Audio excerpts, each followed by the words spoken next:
हरे कृष्णा। तो सभी भक्तों का अंतर्राष्ट्रीय कृष्ण भवन संघ, इस्कॉन, सूरत, जहांगीरपुरा, श्री श्री राधा दामोदर मंदिर में प्रातःकालीन इस भागवत क्लास में सभी भक्तों का हार्दिक स्वागत।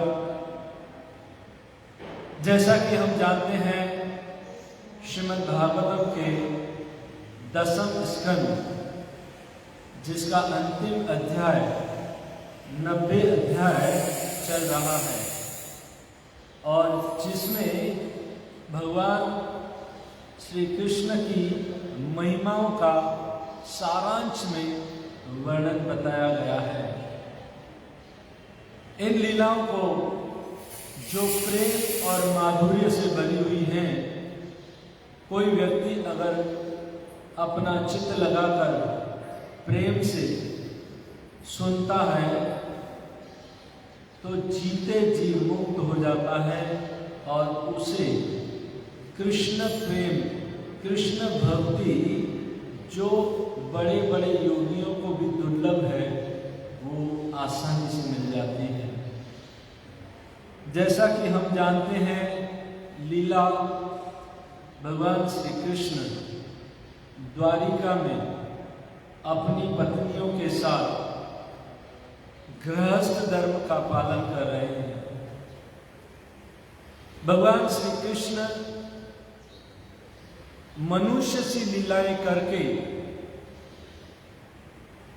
कुछ हमें प्रेम और भक्ति का ऐसा महत्व संदेश दे रहे हैं कि जैसे भगवान श्री कृष्ण की 16,108 पत्नियों ने भगवान से प्रेम किया, उसी प्रकार हमें भी, हमारे मन में भी ये भाव होना चाहिए कि हम कृष्ण से इसी प्रकार का प्रेम करें।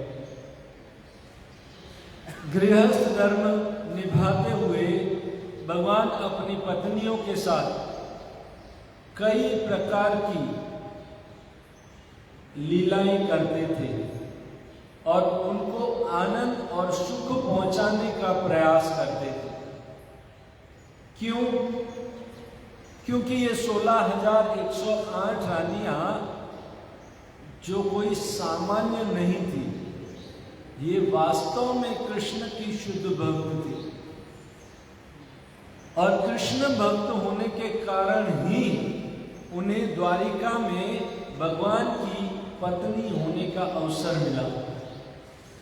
प्रभुपाद जी कृष्णा में समझाते हैं, कृष्णा बुक में, कि कोई व्यक्ति अगर दाम्पत्य प्रेम से माधुर्य प्रेम सेवा भगवान की करना चाहता है, दाम्पत्य प्रेम के माधुर्य से कोई व्यक्ति अगर भगवान श्री कृष्ण की सेवा करना चाहता है तो उसे कृष्ण की पत्नी होने का सौभाग्य प्राप्त होगा।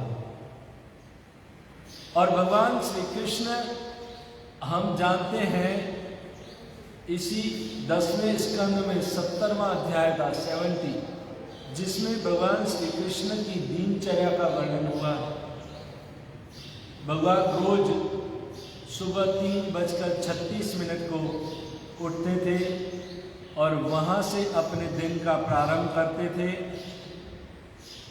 सुबह की जो साधना, भक्ति, यज्ञ, सूर्य उपासना का वर्णन आता है और अपने ही स्वरूप का ध्यान करते थे, उसका वर्णन आता है।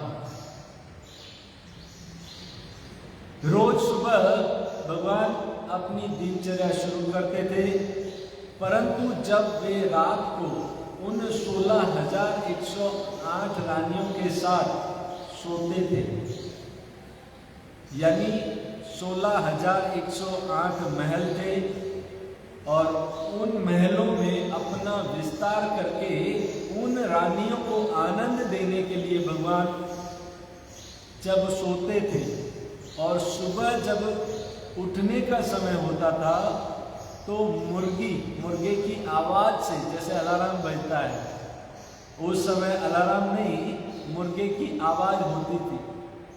तब कृष्ण की पत्नियां कृष्ण के साथ आलिंगन करके सो रही होती थी। ये आलिंगन का सुख उनको प्राप्त था। और जब ये मुर्गे की आवाज होती थी ना, तो उस मुर्गे को गालियां देती थी कि अब सुबह हो जाएगी और भगवान कृष्ण अपने दिनचर्या का आरंभ करेंगे और हमें अपनी बाहों से निकाल देंगे, छोड़ देंगे। फिर वो यज्ञ करते थे, अपने ही स्वरूप का ध्यान करते थे, सूर्य की उपासना करते थे, देवताओं को प्रणाम करते थे, पितरों को पितृ तर्पण करते थे। ये दिनचर्या जब पूरी हो जाती तो भगवान तैयार होकर के अपनी सुधर्मा सभा में जाने के लिए जब निकलते, तो मानो ये रानियां इनको इतना प्रेम करती थी, बाहर निकल गई, जाने वो उनको भेजना नहीं चाहती हूँ। एक पल के लिए भी उनका विरह सहन नहीं होता था और भगवान को एक नजर से देखती थी। उस समय कृष्ण मानो मुस्कुराते हुए, एक मुस्कुराहट देते हुए उनको कहते, तुम चिंता मत करो, मैं अभी आ जाऊंगा। भगवान कृष्ण अपनी पत्नियों से इतना प्रेम करते थे, उनकी हर इच्छाएं पूरी करते थे। 16,108 रानियां थी, उनके 16,108 महल थे। उन 16,108 महलों में जो भव्य फर्नीचर, सोना चांदी हीरा मोती सब कुछ था। आजकल के कोई करोड़पति धीरूभाई अंबानी या हमारे वर्ल्ड के कोई पैसे वाले व्यक्ति के पास भी इतना भव्य वैभव नहीं होगा जितना उस समय कृष्ण के उन महलों में था। 16,108 रानियों को कभी भी अपने एक दूसरे से ईर्ष्या नहीं होती, उनके पास वो सब कुछ था। क्योंकि जब वो छत पर जाती थी ना, वो जब कपड़े सुखाने जाती थी तो एक रानी दूसरी रानी को देखती थी ना, तो उस साड़ी को या उन गहनों को देखती थी ना, तो उसको ईर्ष्या नहीं होती थी, ये साड़ी तो मुझे भी है, ये गहने तो मुझे भी हैं। यानी उन सारी रानियों को वो सब कुछ था। ये कृष्ण उनकी इच्छाओं को पूर्ण करते थे, उनको प्रसन्न करने के लिए वो क्या क्या करते थे। स्वर्ग से पारिजात का वृक्ष भी लेके आए सत्यभामा के लिए, और इंद्र से यानी स्वर्ग के राजा से लड़ाई भी की। कभी कभी उनसे प्रेम भरे चित्तन से हंसी मजाक करते थे। रुक्मणी को जैसे मजाक मजाक में बोल दिया, तुम्हें क्या जरूरत थी मुझ जैसे ग्वाले से शादी करने की, इतने बड़े बड़े योद्धा जरासंध शिशुपाल आदि आदि महायोद्धा थे, और शिशुपाल से तो तुम्हारा संबंध होने वाला था, क्या लाभ हुआ तुम्हें मुझसे शादी करके? अभी भी तुम सुंदर हो, अभी भी तुम कुछ निर्णय लेकर के अभी भी तुम कुछ कर सकती हो। जैसे रुक्मणी ने सुना, बेहोश हो गई, परंतु बाद में जब पता चला वो मजाक कर रहे हैं तो वो उत्तर देने लगी। परंतु कहने का तात्पर्य ये है कि कृष्ण अपने गृहस्थ धर्म में इतनी अच्छी तरह से उन रानियों से प्रेम करते थे जैसे आज का कोई साधारण मनुष्य भी अपनी पत्नी से इतना प्रेम नहीं करता। और यहाँ पर जो वर्णन आता है इस अध्याय में कि उस समय वो अपने घर में जो महल थे उनमें स्विमिंग पूल थे, और उन स्विमिंग पूल में भगवान अपनी पत्नियों के साथ पानी से पिचकारी भर भर के खेलते थे। और जब खेलते थे तो उनके वस्त्र गीले हो जाते थे, उनकी जांघें, उनके स्तन दिखते थे, उनके बाल बिखर जाते थे। ये होता था। और भगवान उस समय उन रानियों के साथ जब ये पिचकारी पानी की लीला करते थे तो उस समय ऐसे लगते थे जैसे यक्ष यानी कुबेर अपनी पत्नियों के साथ खेल रहा हो। या ऐसा वर्णन आता है जैसे एक मदमस्त हाथी होता है ना, पानी में रहकर हाथिनियों के साथ खेलता है ना, ऐसे खेलते थे। तो ये प्रश्न उठता है, क्या भगवान होकर के ये कार्य करते थे? भगवान अपने भक्तों के साथ, जो उनकी पत्नियां थी, उनसे प्रेम का आदान प्रदान बढ़ाने के लिए ये कार्य करते थे। कुछ ऐसी लीलाएं करते थे कि उनकी पत्नियों के अंदर और ज्यादा काम वासना उत्पन्न हो और वो और मेरे अधिक निकट आए, मेरा आलिंगन करें और मैं उनसे प्रेम करूं और वो मुझसे प्रेम करें। यानी आनंद का आदान प्रदान करने के लिए ये लीलाएं करते थे और उनको सुख पहुंचाते थे। उनको वो सब भोग देते थे जो उनको चाहिए, उनको अपनी संगति, उनको अपना व्यवहार, उनको अपने साथ रखते थे, उनको मुस्कान देते थे, उनका आलिंगन करते थे। ये प्रभुपाद जी समझाते हैं कि अगर वो उन रानियों का जैसे मन लगा था कृष्ण में, ऐसा मन हमारा भी अगर भगवान में लग जाए तो यही मुक्ति है और यही जीवन की सर्वोच्च सफलता है। पूरा दिन वो रानियां, कृष्ण की पत्नियां, उनका चिंतन करती थी, उनकी सेवा करती थी। एक पानी का ग्लास मांगते थे तो 16,108 ग्लास आ जाते थे और हम 16,108 बार बोलते हैं तो एक ग्लास भी नहीं आता। ये कृष्ण की लीलाओं में वर्णन है, जैसे भक्त बताते हैं। ऐसा प्रेम वो रानियां उनके साथ करती थी और यही प्रेम की सर्वोच्च सफलता है और इसी से जीवन सफल होता है। इसी से व्यक्ति जब कृष्ण का चिंतन करता है तो मुक्त हो जाता है। और कृष्ण की ये पत्नियां उन्हीं का चिंतन करती थी। एक क्षण भी कहीं मन बाहर न जाए। और हम क्या करते हैं? चिंतन नहीं करते हैं, हम चिंता करते हैं।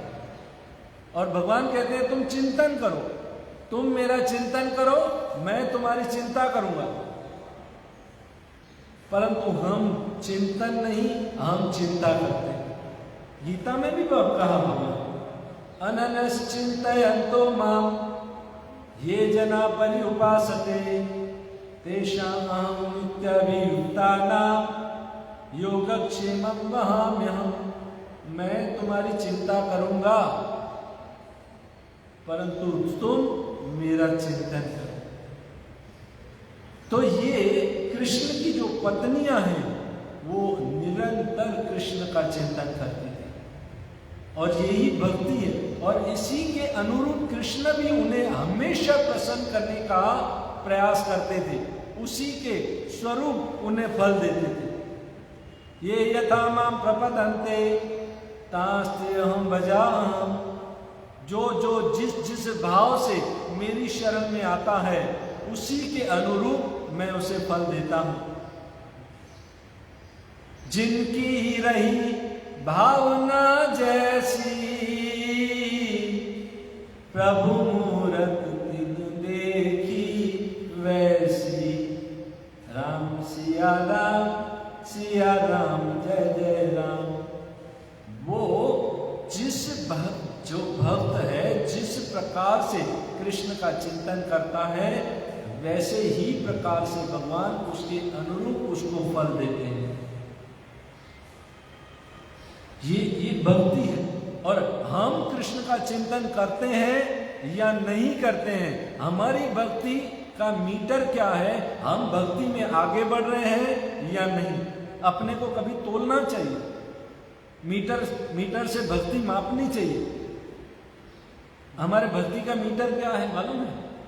अगर हमें हमारी भक्ति को मापना हो तो भक्ति का मीटर है जिस समय हमारा मन कृष्ण सेवा में लगता है, कृष्ण के चिंतन में लगता है, कृष्ण के कथा में लगता है, कृष्ण के कीर्तन में लगता है, कृष्ण के गुणगान में लगता है, तो समझना चाहिए हमारे भक्ति का मीटर अप है, ऊपर, यानी भक्ति में हम आगे बढ़ रहे हैं।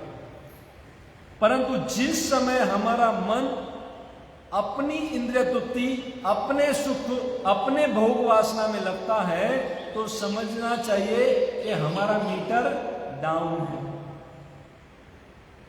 हमारी भक्ति का मीटर डाउन है। तो कृष्ण की पत्नियां थी ना, उनकी भक्ति का मीटर माधुर्य प्रेम तक पहुंचा हुआ था। और जब ये लीला चलती थी, पानी में ये खेल रहे थे, तो भाव में इतना उन्मग्न हो गई कि अब जैसे तात्पर्य में वर्णन है, धतूरे का रस यानी एक प्रकार का नशा उनके अंदर आ गया कि ऐसा भाव उनके अंदर उन्मुक्त हुआ कि वो अब बताएंगी, अब वो अपने भाव को प्रकट करेंगी, जैसे गोपियों ने गोपी गीत में या वेणु गीत में या भंवर गीत में प्रस्तुत किया था। ये 16,108 पत्नियों को भगवान अच्छी तरह रखते थे, उनका सार संभाल रखते थे, उनसे एक एक पत्नी से 10-10 पुत्र थे। वर्णन आता है जो 10-10 पुत्र थे, उनके पुत्र थे और उनके पुत्र यानी पौत्र, परपौत्र, इतनी फैमिली थी। उनको जब स्कूल के जो टीचर थे पढ़ाने आते थे तो 3,88,000 टीचर उनके घर उनको पढ़ाने आते थे। सोचिए ट्यूशन भी कितनी होगी, 3,88,00,000 टीचर उनके घर उनको पढ़ाने आते थे। हम तो 2-4 बच्चों को पढ़ाने भेजते हैं ना तो हमारा दम निकल जाता है, स्कूल फी भरते, ट्यूशन फी भरते, वैन की फी भरनी। पर कृष्ण के लिए ये कोई असंभव बात नहीं, पूर्ण है। एक सार्वभौम प्रभु एक बता रहे थे, एक चोर था और एक घर में चोरी करने गया रात को, तो उसने क्या देखा, उस व्यक्ति की 2 पत्नियां थी और दोनों पत्नियां उसको मार रही थी। कोई बाल पकड़ के इधर से खींच रही थी, कोई हाथ पकड़ के इधर से खींच रही थी। और चोर ने जब ये देखा तो उसके मुख से हंसी आ गई और हंसते हुए जब हंसा तो चोर पकड़ा गया। गांव के सरपंच के पास लेके आए। सरपंच ने कहा तुम चोरी करने आए थे? बोले हाँ चोरी करने आया था। श्री श्री राधा उपाधि जगन्नाथ सुभद्रा गौरिता सरपंच ने पूछा तुम चोरी करने आए थे? बोले हाँ। तुम अपनी चोरी को स्वीकार करते हो, तुम्हें दंड देना चाहिए? बोले हाँ। बोले तुम ही बताओ तुम्हें क्या दंड दे? बोले कोई भी दंड देना, पर मुझे 2 पत्नियों का पति मत बना लो। क्योंकि उसने देखा 2 पत्नियां थी, उसको मार रही थी। यानी भौतिक संसार में कोई व्यक्ति 2 पत्नियों को पाल नहीं सकता। भगवान श्री कृष्ण 16,108 पत्नियों को संभालते थे, उनका ध्यान रखते थे, उनकी हर इच्छा को पूर्ण करते थे। स्वर्ग से पारिजात भी लेके आए सत्यभामा के लिए, इंद्र से फाइट की। यही नहीं, ये 16,108 पत्नियां थी कौन? ये परीक्षित महाराज ने प्रश्न किया है।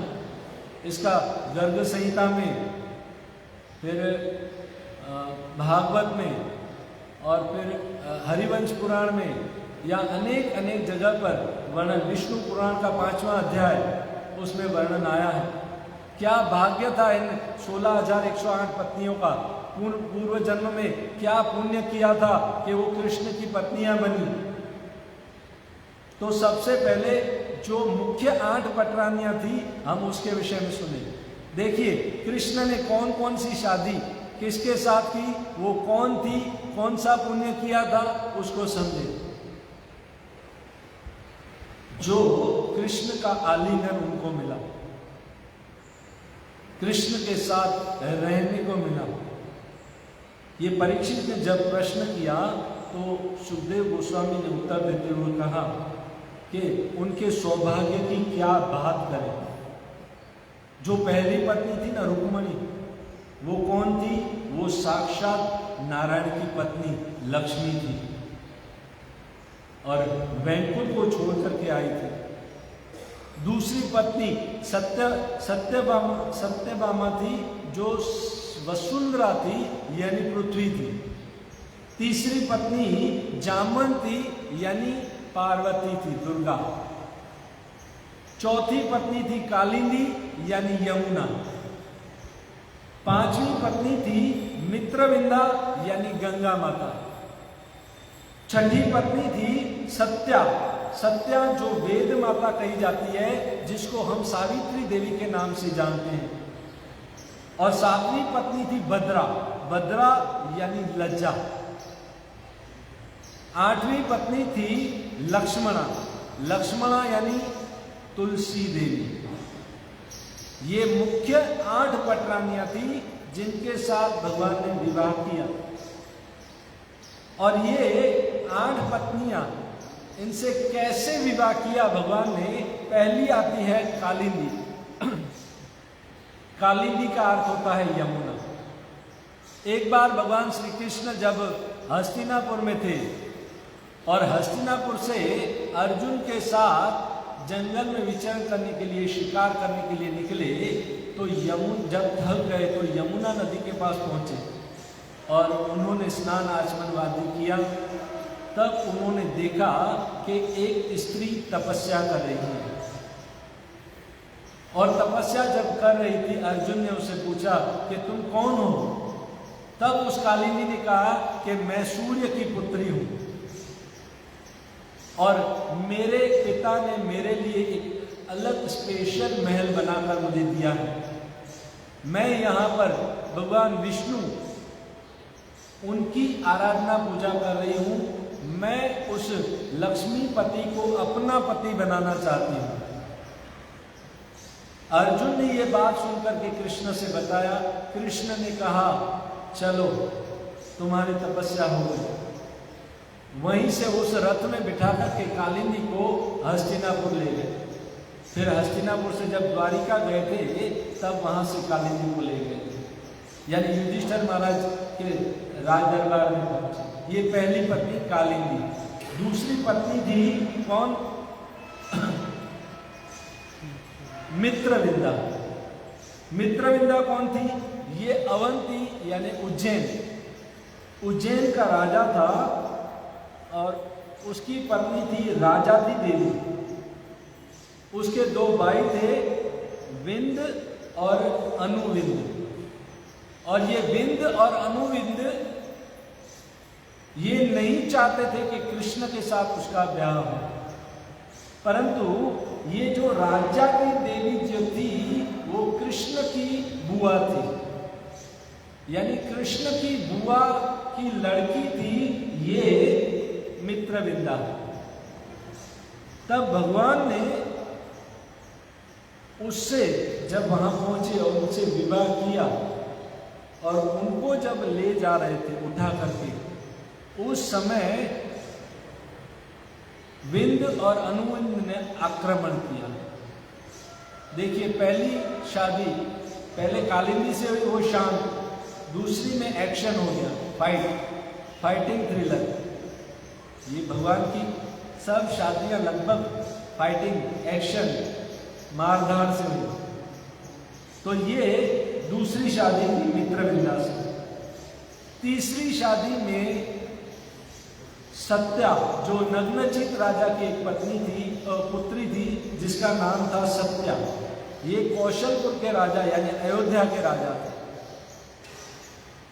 और अयोध्या के इस राजा ने ये शर्त रखी थी कि मेरे पास 7 बैल हैं और वो बैल अनकंट्रोल बैल हैं, उनको अगर कोई कंट्रोल करके उनके नाथ में रस्सी बांध करके उनको कंट्रोल करेगा, उसको मैं अपनी बेटी दूंगा। भगवान को जब पता लगा तो वे पहुंच गए और उनसे फाइट यानी बैलों से फाइट की, अपना विस्तार करके 7 रूपों में। बड़े बड़े वहाँ राजा आए थे, बड़े बड़े क्षत्रिय, बड़े बड़े शक्तिशाली आए थे, पर किसी के हाथ टूट गए, किसी की टांग टूट गई, किसी का मुंह टूटा, सबको फ्रैक्चर, कुछ न कुछ हो गया, परंतु वो उन 7 बैलों को जीत नहीं पाए। परंतु कृष्ण ने अपना विस्तार करके उन 7 बैलों को ऐसे कंट्रोल किया, इतनी आसानी से कंट्रोल किया कि वो राजा अपनी पुत्री को देने के लिए तैयार हो गया। ये तीसरा विवाह हुआ सत्या के साथ। चौथा विवाह हुआ, उनकी ही बुआ की पुत्री थी बद्रा।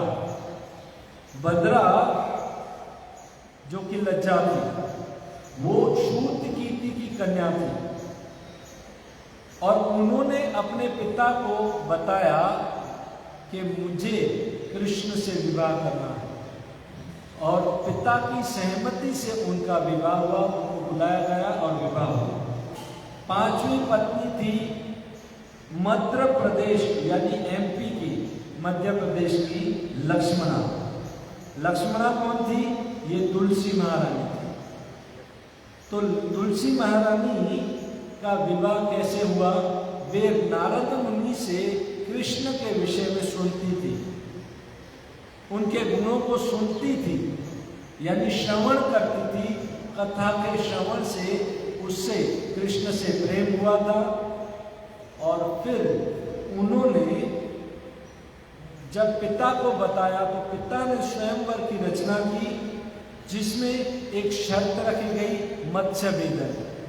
ये मत्स्य भेदन अर्जुन ने जैसे द्रौपदी को जीता था, ऐसा मत्स्य भेदन था, पर उससे कई गुना हार्ड यानी अग्रो हार्ड था और उसको अर्जुन भी नहीं बीत पाए। कर्ण, जरासंध, शिशुपाल आदि वहां सब आए थे वीर, कोई भी उस मत्स्य भेदन को चीर नहीं पाया। और भगवान कृष्ण ने उस मछली को जब बेदा, नीचे देख करके तेल के कुएं में ऊपर आंख पर निशाना, तब उनको ये पत्नी मिली। कौन? लक्ष्मणा यानी तुलसी देवी।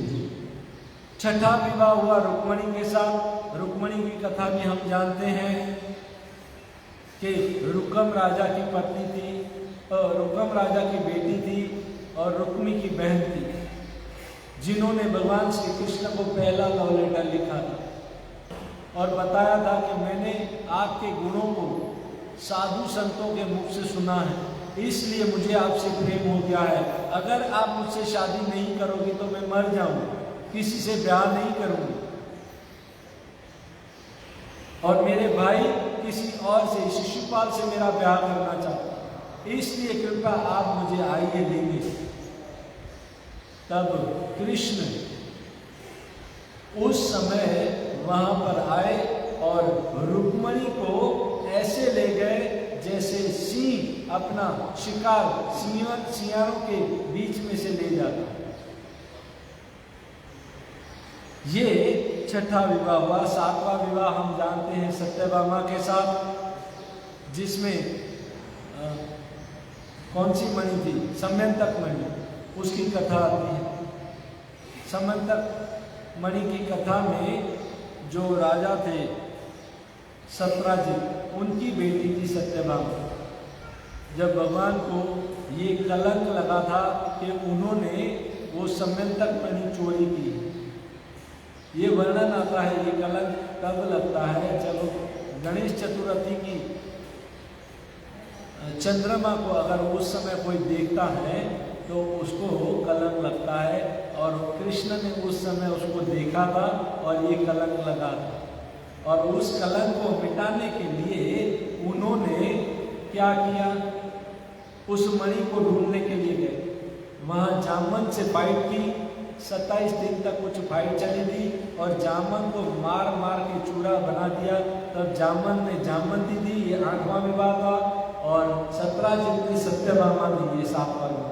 इस प्रकार भगवान श्री कृष्ण ने जो 8 पटरानियाँ थी 8 विवाह किए।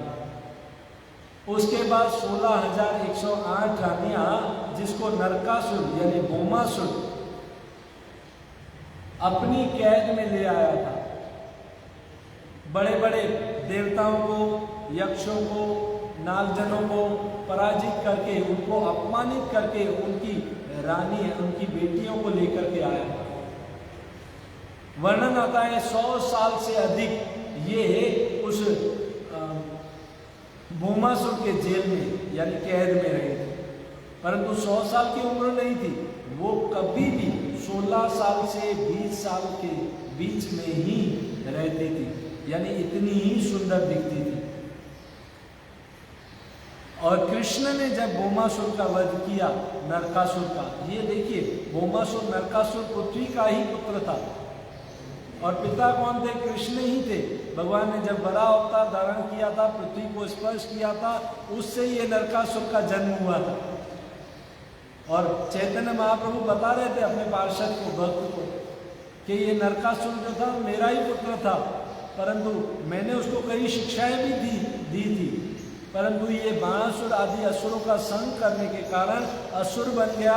इसलिए चाहे मेरा पुत्र ही क्यों न हो, अगर भक्तों को परेशान करता है तो मैं उसको नहीं छोड़ सकता। और नरकासुर का वध किया। जब उन 16,100 रानियों ने कृष्ण से प्रार्थना की कि अब हम घर कैसे जाएंगे, अब हमसे कोई विवाह नहीं करेगा, और मन ही मन तो उन्होंने प्रण लिया था कि कृष्ण ही हमारे पति बने। भगवान ने उनकी इच्छा पूरी करने के लिए उनसे विवाह किया। ये 16,100 रानियां कौन थी? उनका पुनर्जन्म, पहले वाला जन्म क्या था? ये कथा विष्णु पुराण में आती है। 5वें अध्याय में ऐसा वर्णन आता है कि दैत्यों, देवताओं और असुरों का युद्ध हमेशा चलता था। और एक बार जब देवता असुरों से जीत गए तो सुमेरु पर्वत पर पहुंच करके उन्होंने एक पार्टी रखी, और पार्टी में सारे देवता जब जा रहे थे तो स्वर्ग की अप्सराएं, कई अप्सराएं उस मार्ग से उस सुमेरु पर्वत पर जा रही थी। तो बीच में देखा एक तालाब है जिसमें अष्टावक्र मुनि जो हैं वो पानी में रह करके तपस्या कर रहे हैं बहुत लंबी सालों से, और उसकी सिर्फ गर्दन दिख रही थी। और ये जानकर के उन 16,100 अप्सराओं ने उस अष्टावक्र मुनि को प्रणाम किया। तब अष्टावक्र मुनि ने कहा, तुम्हारी क्या इच्छा है? रानियों ने कहा कि हम कृष्ण की पत्नी बनना चाहती हैं, हमें आशीर्वाद दीजिए। अष्टावक्र मुनि ने कहा, ऐसा ही होगा। और जब वे पानी से निकले तो क्योंकि अष्टावक्र 8 जगह से टेढ़े थे, उनको देख करके वो रानियां हंसी, यानी एक प्रकार से अष्टावक्र मुनि का मजाक उड़ाया। तब अष्टावक्र ने क्रोधित होकर कहा, तुम कृष्ण की पत्नियां तो बनोगी, पर तुम्हारा अपहरण जंगल के आदिवासी कर जाएंगे। ये एक शाप भी दिया, और ऐसा हुआ भी था। जब कृष्ण ने अर्जुन को आदेश दिया था, द्वारिका से तुम जाओ इन 16,100 रानियों को ब्रज में लेकर के, उस समय कुछ बीलों ने, आदिवासियों ने अर्जुन पर आक्रमण किया था, और वो बील आदिवासी और कोई नहीं था, वो कृष्ण ही थे। सब कृष्ण का ही विस्तार था, क्योंकि अर्जुन को भी थोड़ा अहम आ गया था, मैं अर्जुन गांधी। उस समय अर्जुन को एहसास हो गया, मैं वही अर्जुन, मैं वही, मेरा वही गांधी, मेरा वही रथ, पर मैं आज लाचार हूँ। मैं कुछ नहीं कर सका, उस समय महाभारत में मैंने किया वो कृष्ण की कृपा और शक्ति ही थी। ये एहसास अर्जुन को हो गया। तो अष्टावक्र मुनि ने इन 16,100 रानियों को शाप दिया, तुम्हारी शादी तो कृष्ण से होगी परंतु तुम्हारा अपहरण भी होगा। फिर ये 16,108 रानियों से जब भगवान कृष्ण ने विवाह किया तो ऐसे 16,108 महल बनाए और 16,108 विवाह के मंडप बने, और उसमें सिर्फ कृष्ण ही 16,108 रूपों में नहीं थे, उनके माता पिता नंद और यशोदा भी 16,108 रूपों में थे, और शादी में जो द्वारकावासी थे वो भी 16,108 रूप में थे। उसके बाद जो बाराती आए थे अपनी अपनी जो पुत्रियों के पिता थे वो सब उन मंडपों में बैठ गए, और वहाँ पर कृष्ण का उन 16,100 रानियों से विवाह हुआ। हम ऐसा नहीं कर सकते, हम 2 विवाह के साथ में नहीं कर सकते। उस समय कृष्ण ने 16,108 विवाह किए। तो ये रानियां जो थी ये कहाँ से आई थी? स्वर्ग से, स्वर्ग की अप्सराएं थी। परंतु जब भगवान श्री कृष्ण इस धरा को छोड़ करके अपने धाम गोलोक धाम चले गए तो ये 16,108 रानियां जो थी ये वज्रनाभ जो मथुरा के राजा बने उस समय मथुरा में थी, और वज्रनाभ उनकी सेवा करते थे, देखरेख करते थे।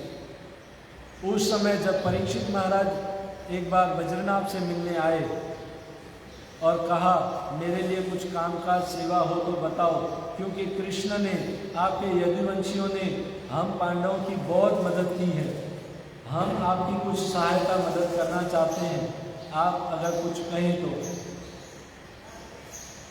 वज्रनाभ ने कहा कोई प्रॉब्लम नहीं है, पर मेरी ये 16,108 माताएं हैं, उनकी सेवा कैसे करूं? परीक्षित महाराज ने बहुत अच्छी तरह समझाया कि आप चिंता मत करो, आप उनकी सेवा करो, और मैं आपकी सुरक्षा के लिए कोई भी या धन या मिलिट्री की जरूरत हो तो मैं आपको दूंगा। जब 16,100 रानियों की बात वज्रनाभ ने परीक्षित को बताई तो उस समय उन्होंने वज्रनाभ यानी यदुवंशियों के पुरोहित शांडिल्य मुनि को बुलाया, और शांडिल्य मुनि ने उनको ब्रज की महिमा बताई पहले। फिर उन्होंने कहा कि इन 16,100 रानियों को अगर भगवान के पास वापस भेजना है तो आप जाओ उद्धव कुंड पर, गोवर्धन के नजीक कुसुम सरोवर के पास, वहाँ जाकर के कीर्तन करोगे तो वहाँ ब्रज की लता पताओं से उद्धव प्रकट होंगे। उद्धव के 2 स्वरूप थे, एक बद्रिका आश्रम में तपस्या कर रहे थे, दूसरा ब्रज में उद्धव कुंड जो पिघला हुआ पानी है आप देखो वो उद्धव ही है, तो उद्धव वहाँ रहते हैं। उस समय जब कालिंदी के कहने पर वहाँ पर जोर से कीर्तन किया गया तो उद्धव प्रकट हुए, और उद्धव ने वहाँ पर 1 महीने तक भागवत सप्ताह की। परीक्षित को कलयुग की एंट्री न हो इसलिए उद्धव ने कलयुग को अपने वश में रखने के लिए कहा। परीक्षित ने कहा अगर मैं ऐसा करूंगा मैं चला जाऊंगा और कलयुग को तो मैं वश में कर लूंगा, परंतु मैं कथा का लाभ कैसे लूंगा? तब उद्धव ने कहा तुम चिंता मत करो, तुम्हारे ही माध्यम से इस जगत को भागवत कथा मिलेगी, तुम्हारे लिए सुखदेव गोस्वामी स्वयं आएंगे और वो कथा कहेंगे। परीक्षित वहाँ से चले गए और वो 16,100 रानियां श्रोता बनकर बैठी। उद्धव ने 1 महीने तक भागवत कथा की और वहाँ पर और भी जितने श्रोता थे वो 16,108 रानियां थी, वे सब की सब उसी समय भगवान के धाम चले गए। देखिए, कृष्ण की पत्नियों को भी भगवान के धाम जाने के लिए भगवान श्री कृष्ण की भागवत कथा को सुनना पड़ा।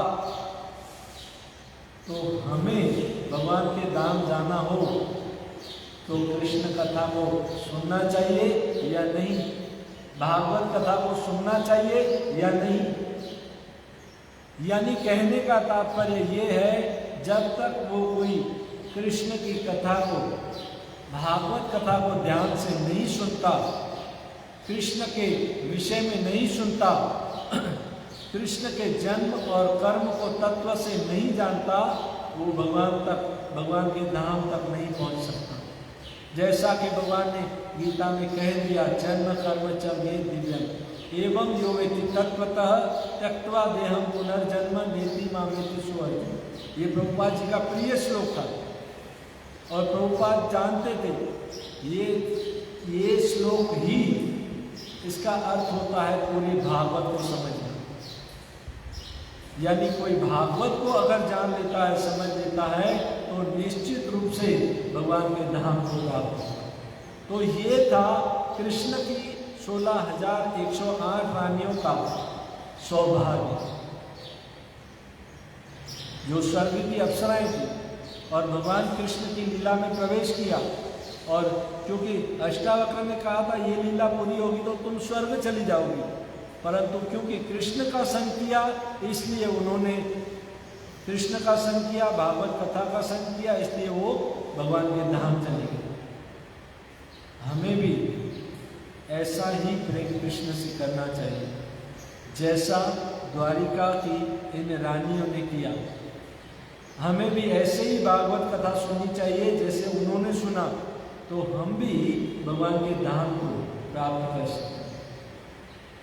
अब इन रानियों का मन कैसे यहाँ पर भगवान की लीलाओं के लिए क्या क्या बोल रही हैं, पक्षियों से बातें कर रही हैं, ये अगले श्लोकों में कल से प्रारंभ होगा। बहुत बहुत धन्यवाद। हरे कृष्ण। श्रील प्रभुपाद की, ग्रंथराज श्रीमद् भागवत महापुराण की।